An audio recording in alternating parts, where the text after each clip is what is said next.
Hello guys, welcome back to a new video. तो भाई आचार्य प्रशांत जी की जो एक क्लिप है, ये जो आप देख सकते हो स्क्रीन में। पहले हम इस बात पे खुश हो लेते थे कि कम से कम चीनी हमसे कम कद के होते हैं, ऊंचाई 30 साल में चीनी भी हमसे लंबे हो गए। हिंदुस्तान में पुरुषों की लंबाई कुछ सेंटीमीटर कम हो गई है पिछले 3 दशक में। ये है हमारी लंबी चौड़ी रेसिपीज और वो सब माल जो हम इधर उधर से बाहर से मंगाते हैं, जोमेटो ले आए, ये ले आए, वो ले आए। हमारी रेसिपीज अच्छी नहीं है भाई, मान लो, नहीं तो हार्ट अटैक दुनिया में सबसे ज्यादा प्रति व्यक्ति भारत में क्यों हो रहे होते। हमारे खाने में कोलेस्टेरॉल भरा हुआ है, हमारा जो पूरा खाना है वो कार्ब सेंट्रिक है। हमारे खाने का मतलब ही होता है रोटी भात, और रोटी और भात दोनों क्या है, मजदूरी के लिए वो ठीक है, पर जो आपको तमाम तरह के न्यूट्रिशन चाहिए वो आपको उससे नहीं मिल जाएंगे। डायबिटीज दुनिया में सबसे ज्यादा कहाँ होता है, क्योंकि कुछ मीठा हो जाए, जान नहीं लो उसकी मारी दो, ऐसे ही गोली मार दो, क्यों बोल रहे हो मीठा हो जाए। अभी भी भारत इतना अमीर नहीं हुआ है कि लोग बहुत ज्यादा इस क्लिप में वो कहना चाहते हैं कि चाइनीज लोगों का हाइट, एवरेज चाइनीज लोगों का जो हाइट है वो एवरेज इंडियन लोगों से बढ़ चुका है। थोड़ा कुछ सेंटीमीटर लंबा वो लोग लंबे हो चुके हैं, कुछ सेंटीमीटर बड़े हो चुके हैं। तो आज हम इसी एक टॉपिक के ऊपर बात करने वाले हैं। पहले हम बोलते थे कि चाइनीज़ लोगों का हाइट हमसे कम है, वो लोग बौने होते हैं, वो लोग छोटे होते हैं। लेकिन आज मतलब मामला थोड़ा उल्टा हो चुका है। आज वो लोग हमसे लंबे हैं, वो लोग हमसे हेल्दियर है, वो लोग हमसे एडवांस है, वो लोग हमसे टेक्नोलॉजी में आगे है, वो बल्कि वो लोग हमसे 100 साल अभी आगे जी रहा है। मैं अपने नेशन को हेट नहीं कर रहा हूँ, लेकिन मैं आपको आपकी मतलब इस नेशन की जो खामियां हैं वो मैं आपको बता रहा हूँ, सो दैट आप मतलब ये देश इम्प्रूव कर सके। आप क्या इम्प्रूव करोगे, मतलब सरकार को मतलब इस चीज़ पर बात करनी चाहिए। तो देखो भाई, अगर आप ज़रा सा भी सेंसिटिव व्यक्ति हो, अगर आप ऑफेंड हो जाते हो, अगर आप इनसिक्योर हो जाते हो, अगर आप सच सुनना पसंद नहीं है, तो भाई आप इस वीडियो को स्किप कर दीजिए, क्योंकि आज का ये जो वीडियो है ये थोड़ा सा ब्लैक पिल कंटेंट होने वाला है, थोड़ा सच्चाई के ऊपर बात होने वाला है, ठीक है ना। तो चलिए इस वीडियो को शुरू करते हैं। तो जो मेन रीज़न है, जो पहला जो मेन रीज़न है वो ये है कि अरेंज मैरिजेस। 90s में चाइना गवर्नमेंट ने एक कन्वर्जेशन के ऊपर, एक टॉपिक के ऊपर बात करना शुरू कर दिया था कि हमारा जो फ्यूचर जनरेशन है, हमारा जो पीढ़ी है, हमें कैसे भी करके हमें अपने पीढ़ी को बेहतर बनाना है, स्ट्रोंगर बनाना है, शार्पर बनाना है, मेंटली मतलब स्ट्रोंग बनाना है, फिजिकली स्ट्रोंगर बनाना है, शार्पर बनाना है, इंटेलिजेंट बनाना है और हेल्दी बनाना है। ये उनका मेन मोटिव था। और वेरएस इंडिया में क्या हो रहा था, अरेंज मैरिजेस हो रहा था। ना लड़की को कुछ पता है, ना लड़के को लड़की के बारे में कुछ पता है, अरेंज मैरिजेस हो जा रहा था। ये एक जो नेचुरल सिलेक्शन होता है ना, एक जो जेनेटिक्स का जो खेल होता है, एक जो जिसका अच्छा जीन्स होता है, एक जो नेचुरल सिलेक्शन होता है, उस चीज़ को मतलब हम इग्नोर कर रहे थे। ज़बरदस्ती अरेंज मैरिजेस हो जा रहे थे। ना लड़की का राय लिया जा रहा था, ना लड़के का। तो ये जो पहला जो कारण है वो यही है। और जो सेकंड कारण है वो ये है कि 1995 में 19 वो ये है कि 1995 ने चाइना ने एक लॉ पास किया था। उस लॉ का नाम है maternal and infant health care law. उसमें क्या होता है कि जैसे कि एक चाइनीज़ कपल है, उन दोनों को कहा जाता है कि आप आइए, अपना जेनेटिक टेस्ट करवाइए। सोच रहे हो, मतलब उस टाइम पर मतलब जेनेटिक टेस्ट करवाया जाता था। आप आइए, आप अपना एच आई वी टेस्ट भी करा लीजिए और जेनेटिक टेस्ट भी कराइए। इससे आप ये पता लगा सकते हैं कि आपका जो फ्यूचर जनरेशन है, आपका जो बच्चा जो होने वाला है वो बेटर बनेगा या नहीं। अगर थोड़ा सा भी गलती दिख जाता था कि नहीं, बच्चा में थोड़ा गलती हो सकता है, ये उतना स्ट्रांग नहीं बनेगा। मतलब उनका मेन, चाइनीज़ गवर्नमेंट का मेन मोटिव ये था कि कैसे भी करके हमारे जो न्यू जनरेशन है, जो फ्यूचर जनरेशन है, उसको हमें स्ट्रॉन्गर बनाना है, शार्पर बनाना है, टॉलर बनाना है, इंटेलिजेंट बनाना है। तो इसमें ये जो पॉइंट्स है, ये अगर मैच नहीं होते थे तो उन दोनों कपल्स को मना कर दिया जाता था कि आप दोनों रिप्रोड्यूस मत कीजिए, आप दोनों शादी मत कीजिए। तो ये सब होता था।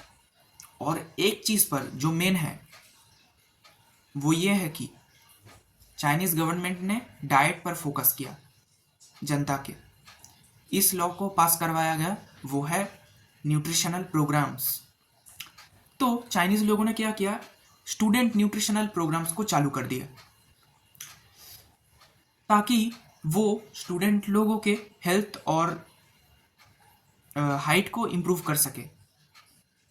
जो गांव में जो स्कूल्स होता है उनके वहाँ पर पीटी पीरियड में उनको अच्छे से कैलिस्थेनिक्स करवाया जाता था, उनको अच्छे से ट्रेनिंग दिया जाता था, वो क्रिकेट फुटबॉल सब कुछ खेलते थे और उनको एक हाई प्रोटीन डाइट भी दिया जा रहा था। एग्स दिया जा रहा था, चिकन दिया जा रहा था, सोया चंक्स दिया जा रहा था, मतलब एक हाई प्रोटीन मील दिया जा रहा था। और वो लोग इस चीज़ पर भी फोकस कर रहे थे कि कमी क्या है, हम में कमी क्या, कार्बोहाइड्रेट की कमी है या प्रोटीन की कमी है। ये चीज़ पर भी चाइनीज़ गवर्नमेंट बहुत ही ज़्यादा फोकस कर रही थी, क्योंकि उनका मेन पर्पस ही है कि हमारे जो फ्यूचर ब्लड लाइन है उनको हमें स्ट्रॉन्गर बनाना है, हेल्दियर बनाना है और टॉलर बनाना है। तो ये सभी था। और गांव में भी उन्होंने क्या किया, स्टूडेंट न्यूट्रिशनल प्रोग्राम्स चालू कर दिए। बच्चों को हाई प्रोटीन मील्स दिया जा रहा था, उन्हें मतलब हार्ड ट्रेनिंग दिया जा रहा था, कैलिस्थेनिक्स करवाया जा रहा था, उनका बोन स्ट्रक्चर देखा जा रहा था, सब कुछ मतलब देखा जा रहा था उनका टीचर्स द्वारा। और उनको सप्लीमेंट्स भी दिया जा रहा था, विटामिन D3, मिनरल्स, ताकि कौन से बच्चे में वो भी टेस्ट करवाया जा रहा था कि कौन से बच्चे में कौन से मिनरल की कमी है, कौन से विटामिन की कमी है। तो उनको कुछ सप्लीमेंट्स भी दिया जा रहा था कि विटामिन D3, मिनरल, जिंक, ऐसे करके आयरन, ये जो सप्लीमेंट है वो दिया जा रहा था। तो इससे क्या हुआ, ऑब्वियसली डाइट अगर किसी का अगर सही है, क्योंकि डाइट एक इंसान के लाइफ में 90% रोल प्ले करता है, इसलिए चाइना गवर्नमेंट ने क्या किया, डाइट को ही सही कर दिया। इससे क्या हुआ, उनका 8 सेंटीमीटर हाइट बढ़ चुका है एक एवरेज इंडियन मेल लोगों से। मैं एवरेज की बात कर रहा हूँ, मैं जो इंडिया में भी, हाँ इंडिया में भी बहुत सारे ऐसे लोग हैं जिनका हाइट बड़ा है, 6 फीट, 6.2 फीट ऐसे बड़ा है। मैं एवरेज इंडियन लोगों की बात कर रहा हूँ जिनका हाइट नहीं है, ज़्यादातर ऐसे ही है हमारे इंडिया में। और देखो भाई, वो लोग क्या कर रहे थे, वो लोग प्रोटीन पर भी फोकस कर रहे थे। और हमारे इंडिया में प्रोटीन को एक टैबू माना जाता है। जो बीड़ी पीता है, जो दारू पीता है, जो पौवा पीता है, वो भी मतलब ज्ञान चोदने में लगा रहता है कि अरे ये डिब्बा क्यों खा रहा है, ये डिब्बा वगैरह क्यों खा रहा है, ये प्रोटीन क्यों ले रहा है, अरे इससे कुछ नहीं होता, अरे प्रोटीन से तेरे को हार्ट अटैक आ जाएगा। मतलब फालतू का यहाँ पर टैबू बनाया जा रहा है। अरे जिम मत जा, जिम से तेरा हाइट छोटा हो जाएगा, अरे ये प्रोटीन मत ले, तेरा किडनी फेल हो जाएगा। ये सब टैबू हमारे इंडिया में चल रहा था। देखो भाई, प्रोटीन बहुत ही ज़्यादा ज़रूरी है। वो पहले का ज़माना था कि जब हम खेती किया करते थे, तब हाँ रोटी और चावल, ये रोटी चावल आलू की सब्ज़ी, ये जो कॉम्प्लेक्स कार्बोहाइड्रेट जो है, ये सब ज़रूरी था हमारे लिए, क्योंकि तब हम बहुत ही ज़्यादा मेहनत करते थे, तब हम खेती करते थे। लेकिन आज मतलब दिनचर्या वैसा हमारा नहीं है। आज मैक्सिमम एवरेज इंडियन लोगों का जो लाइफस्टाइल है वो चेंज हुआ है।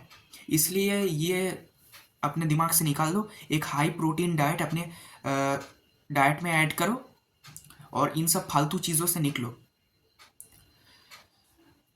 देखो भाई, हमारे इंडिया में क्या होता है, सभी होते हैं मिडिल क्लास, मैं भी एक मिडिल क्लास हूँ, इसलिए प्रोटीन मतलब हम लोगों को उतना अच्छे से नहीं मिल पाता। और जिनके पास पैसे भी होते हैं उनका मतलब एक समाज में एक डर बना रहता है। समाज भी ऐसे में ऐसे र्यूमर्स फैल देता है कि उसके अंदर भी मतलब डर पैदा हो जाता है कि नहीं छोड़ो, प्रोटीन कौन लेता है, अरे छोड़ो। और देखो भाई, हमारे लाइफस्टाइल में वर्कआउट को भी ऐड करना चाहिए। आप फुल ट्रेनिंग वर्कआउट कीजिए आप भाई, इससे मतलब हमारा बॉडी मतलब एक्टिव होता है। पहले शुरू में आपको पेन होता रहेगा, उस पेन को आप एंजॉय कीजिए, उस दर्द को आप एंजॉय कीजिए, वर्कआउट कीजिए। इससे क्या होगा, आपकी हड्डियाँ भी स्ट्रांग होगी, आप भी टॉलर बनेंगे। जिम को लेकर यहाँ पर एक टैबू मतलब एक माना जाता है कि अरे थोड़ा दिन अगर जिम जाएगा तो मसल फूला हुआ रहेगा, अगर जिम छोड़ देगा तो मसल से पूरा हवा ही निकल जाएगा, मसल पूरा डाउन हो जाएगा। अरे भाई ऐसा कुछ नहीं होता, आप जिम जाइए। अगर आप 16, 17, 18 के हो चुके हैं तो आप जिम जा सकते हैं, अच्छी प्रोटीन लीजिए, मैं आपसे यही कह रहा हूँ। और देखो भाई, मैं अपने इंडिया से हेट नहीं करता, मैं अपने नेशन से हेट नहीं करता, लेकिन जो सच्चाई है वो ही मैं आपको बता रहा हूँ। सरकार को इस चीज़ पर ध्यान देना चाहिए, इस चीज़ को फ्री करना चाहिए, प्रोटीन को फ्री करना चाहिए, ब्लड टेस्ट को फ्री करना चाहिए। मेरा कहना सिर्फ यही है, बाकी आपको अगर मानना है तो मान लो, नहीं मानना है तो और अच्छा, नहीं मानो, इस वीडियो को स्किप करके चले जाओ। मेरा क्या, मैं तो सिर्फ फैक्ट्स पर बात कर रहा हूँ। और रिसेंटली हमारे ये जो एक फ़ोटो आप देख सकते हो, हमारे नरेंद्र मोदी जी ने भी एक प्रोटीन का डिब्बा लॉन्च कर दिया है। ये प्रोटीन भी 100% प्योर है, इसे भी आप ले सकते हो। और देखो भाई, कुछ और एक पॉइंट जो मैं मिस कर चुका हूँ वो ये है कि स्लीप, हमें अच्छे से नींद लेना चाहिए, ठीक है ना। अगर आप अच्छे से नींद नहीं लोगे, अगर आप 8 घंटे 7-8 घंटे नींद अच्छे से नहीं लोगे तो आपका हाइट भी नहीं बढ़ पाएगा। उससे मतलब आपको एक प्रॉपर रेस्ट नहीं मिलेगा, आपको मतलब एक पीसफुल माइंड नहीं मिलेगा, आपका दिमाग मतलब थका थका रहेगा। आप अगर किसी से बात कर रहे हो तो आपका दिमाग कहीं और ही खो जाएगा। इसलिए 7-8 घंटा सोना ही सोना है। ये जो आजकल के जो टीचर्स लोग होते हैं ना, अरे मेरे ज़माने में मैं सिर्फ 3-4 घंटे सोता था, बाकी पूरा दिन पढ़ता था। भाई मेरे को ना इनके ऊपर मतलब मेरे को खास करके इन टीचर लोगों के ऊपर इतना गुस्सा आता है, मैं क्या बताऊँ भाई। इन जैसे टीचर्स लोगों को फॉलो मत करो, ठीक है। पढ़ाई के लिए अगर कर रहे हो तो ठीक है करो, लेकिन भाई इनसे मतलब हेल्थ की एडवाइस मतलब मत ही लो भाई। आप किसी अच्छे डॉक्टर के पास चले जाओ, उनसे हेल्थ की एडवाइस लो, ठीक है ना। इनसे भाई मत लो हेल्थ की एडवाइसेस। और यहाँ पर क्या होता है, एक कथा प्रचलन है यहाँ पर कि अगर खेलोगे कूदोगे तो गरीब बनोगे, और पढ़ोगे लिखोगे तो होंगे नवाब, ऐसे करके एक प्रथा यहाँ पर है। तो भाई इस चीज़ को बंद करना पड़ेगा। खेलना कूदना भी ज़रूरी है। मतलब इंडिया में क्या है, मतलब आपको इंडियन लड़कों को मतलब चंपक लाल की मतलब ट्रेनिंग दिया जाता है। तेरे को पूरा दिन घर में बैठना है, सिर्फ पढ़ना है पढ़ना है पढ़ना है। भाई मैं जब क्लास 7th-8th में था तब मैं भी खेलने को बाहर निकलता था, और मेरे भी कॉलोनी में एक लड़का रहता था, मैं नाम नहीं ले रहा हूँ। वो मतलब मेरे से 1 साल छोटा है, 1 या 2 साल छोटा है वो लड़का मेरे से। भाई मैं जब भी उसको खेलने के लिए बुलाता था तब भी उसका मम्मी आ जाता था, उसको मतलब घर में घुसा देता था ज़बरदस्ती, खिड़की दरवाजे सब कुछ लॉक कर देता था, और उसको डांटने लगता, नहीं तू खेलने नहीं जाएगा, तू सिर्फ बैठ के पढ़ाई करेगा।